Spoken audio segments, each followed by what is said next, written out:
Hey YouTube, we are back again this week for another video portion of the Daly Dose Sports Podcast. Hope everyone out there is doing well. Hope you're all staying healthy. Hey, this week on the Daly Dose YouTube video, it's been a really busy week in the world of sports. We are talking about some of the biggest stories to come out. Got a little college football to talk. Got a lot of injuries taking place in the sports world right now. And we're actually going to talk a sport that we don't always get to. A little bit of a different story coming out this week, but let's go ahead and jump into some breaking news right now. And we're actually going to talk college football today on the show. So let's start there, where the news came out that Deion Sanders is going to be the next head football coach at, wait for it, Jackson State University. He announced that on Sunday on his new podcast.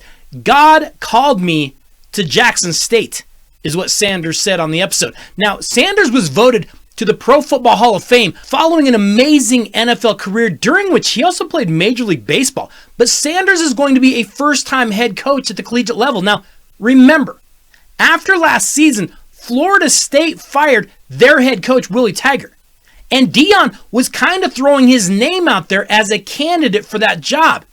Of course, we know he didn't even get an interview. So now he takes the Jackson State job, and I'm sure a lot of people are looking at this as like a lesson in humility for Deion. You thought you were Florida State level? You thought you were ACC level? You had to take the job at the FCS 1AA level in the SWAC. That's a big step down. But let's stop and let's think about how things are going right now in Tallahassee. Because Florida State instead hired new head coach Mike Norvell. Players said in the offseason that Norvell was lying about testing and health protocols concerning the virus. The Seminoles then opened their season this year with a 16-13 loss to Georgia Tech. And now Norvell has tested positive for the virus. He's not even going to make the trip to Miami for their big rivalry game this weekend against the Hurricanes. Yeah, I think I'd rather be Jackson State. Florida State is an absolute mess right now. I think Deion's doing just fine. Moving over to the NFL. Hey, we knew there were going to be a ton of injuries this year. But wow, this is getting ridiculous. San Francisco 49ers defensive end Nick Bosa is gone for the year with a torn ACL. So is New York Giants running back Saquon Barkley. Carolina Panthers running back Christian McCaffrey will be out at least a month with a high ankle sprain. Niners quarterback Jimmy Garoppolo sprained his ankle too. Indianapolis Colts safety Malik Hooker blew his Achilles. Washington offensive lineman Brandon Scherff has a knee injury, and he is going to be put on the injured reserve list. And here in Denver, wide receiver Courtland Sutton is out for the year after wrecking his knee, and quarterback Drew Lock has a shoulder sprain that will have him sitting for, they say, around a month. Now, hopefully, as players start to get into playing shape, these injuries start to slow down. But it's bad. It's really bad. And in fact, yesterday, the Denver Broncos went out and signed free agent quarterback Blake Bortles to provide some depth. They gave Bortles a 1-year deal. Now, I know that here on The Dose, sometimes I give Broncos GM and all-time great John Elway a hard time. But I mean, come on! I want you to think about this. What do these quarterbacks I'm going to name have in common? Mark Sanchez, Brock Osweiler, Paxton Lynch, Case Keenum, Joe Flacco, and Blake Bortles. Yes, I know, they're all terrible. But they have one other thing in common, because John Elway selected each one of them specifically. Not only did he pick them, but then he thought they were so good, he wouldn't need an offensive line for them either. Just tell me this. Tell me John Elway's not drunk every single day of his life.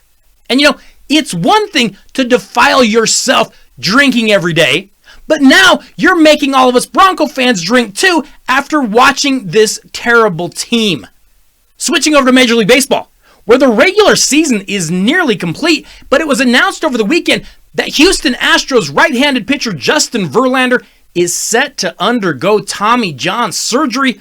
Verlander hasn't pitched since his season debut back on July 24th, but he said on an Instagram video that he felt something in his elbow during a simulated game this week, and that after consulting with doctors, Tommy John surgery was determined to be his best option. That's bad news for the Astros, who are in the playoff race. And they would benefit from a pitcher like Verlander in the postseason, which is coming so quickly. But as bad as that is, Houston actually had some more bad news this week, and this might be worse. Not sure if you saw this, but the Astros also announced earlier this week that their number one trash can would also need lid surgery, and they're going to have to place that trash can on the injured reserve list. Hey, that's a huge hit to the Astros' chances this year. We hope that their trash can heals up well and can get back to form next year. One final story that you may have missed, and it comes from the WNBA. That's right, kids. We're going to talk some WNBA this week on The Dose because former WNBA MVP Maya Moore has announced that she has married a man that she helped free from prison. A year and a half ago, Moore, a four-time WNBA champion and two-time Olympic gold medalist, stepped away from the game.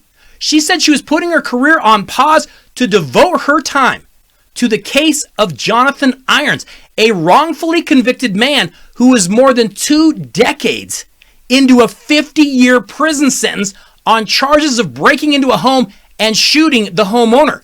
Now, the homeowner actually survived the shooting, and no physical evidence had ever connected Irons to the crime.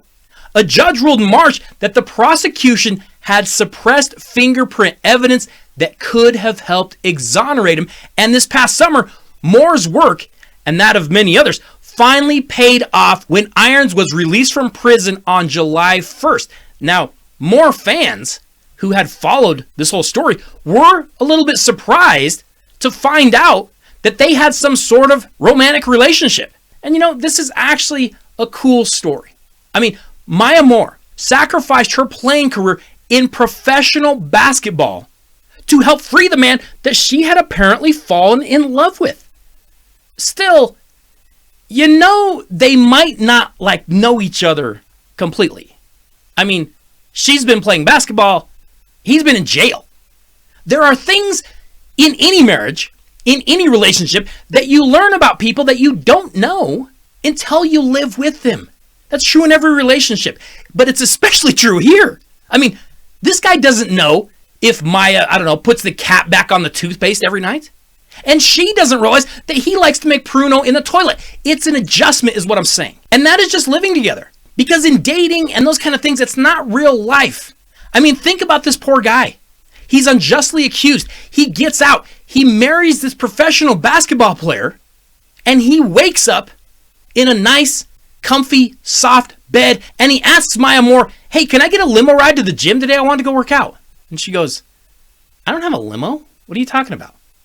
But you've played for years in the WNBA. You were a champion. You were a big-time player. Yeah, I know. And I made $15,000 a year. He's like, 15 grand? I made almost 15 grand making license plates. Didn't you have, endorsements or something? And she's going, yeah, I did. If you go to Arby's, they'll upsize your curly fries, but that's it. That's all I have. Hey, marriage is tough.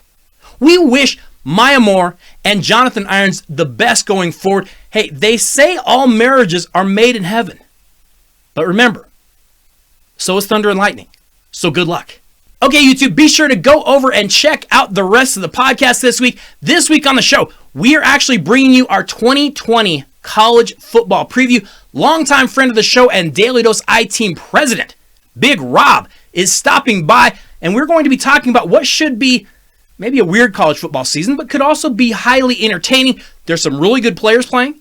There's some really good teams playing. And we're going to have some really, really interesting games going this year. We'll be making our picks in each major conference, and we'll be making our picks for the 4 teams that make the college football playoff. So make sure you go check out the full podcast.